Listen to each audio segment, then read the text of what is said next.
Hi കൂട്ടുകാരെ, നമുക്കിന്നൊരു simple ഉപ്പുമാവ് recipe എങ്ങനെയെന്ന് നോക്കിയാലോ. അതിലേക്കായി ആദ്യം തന്നെ വെജീസ് എല്ലാം അരിഞ്ഞു മാറ്റി വയ്ക്കുക.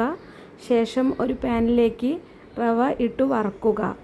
എന്നിട്ട് ഊർവശി ചേച്ചി പറഞ്ഞതുപോലെ പുട്ടിട്ട് ചീനിച്ചട്ടി, സാദാ ചട്ടി, പുട്ടിട്ട് കോക്കനട്ട് ഓയിൽ, പുട്ടിട്ട് കടുക്, പുട്ടിട്ട് കറിവേപ്പില, പുട്ടിട്ട് സവാള, ദെൻ കടുക് വറ. ഓക്കെ, നമുക്കിതൊന്നും ശരിയാവില്ല, നേരെ ചൊവ്വേ പറയാം. എന്നിട്ട് നമുക്ക് വെളുത്തുള്ളി ഇഞ്ചി പേസ്റ്റ് ഇടുക. ശേഷം അരിഞ്ഞു വെച്ച വെജീസ് എല്ലാം അതിലേക്കിട്ട് നന്നായി വഴറ്റിയെടുക്കുക. പച്ചമണം മാറുന്നത് വരെ വഴറ്റണം.